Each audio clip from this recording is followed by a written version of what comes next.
विठुराय, तू भक्तांचा कैवारी आहेस. माझ्या मदतीला धाव. माझ्या वडिलांना न्याय मिळू दे.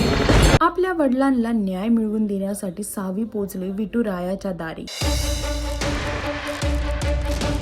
जुळली गाठ या मालिकेमध्ये धैर्य, सावी व तिची आई पोचली आहे विठुरायाच्या दारी. वारीचा दिवस आहे आणि त्यासाठीच विठुरायाकडे जे मागणार ते पूर्ण होणार आणि ह्याच इच्छाने ती प्रार्थना करायला गेली आहे विठुरायाच्या दारी. तिथे ती नमस्कार करते आणि एकच प्रार्थना करते की तिच्या वडिलांना काहीही करून न्याय भेटावा. विठुराय, तू भक्तांचा कैवारी आहेस. माझ्या मदतीला धाव. माझ्या वडिलांना न्याय मिळू दे.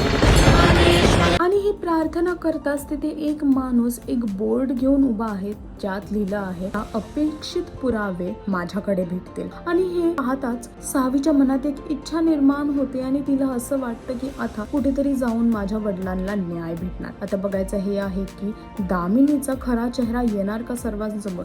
सावी हे करण्यामध्ये यशस्वी मिळेल हे पाहण्यासाठी तुम्हाला जुळली गाठ ही मालिका पाहावी लागेल. आणि अजून अशा लेटेस्ट अपडेटसाठी टेलीचक्कर रिजनलला सबस्क्राईब करायला विसरू नका.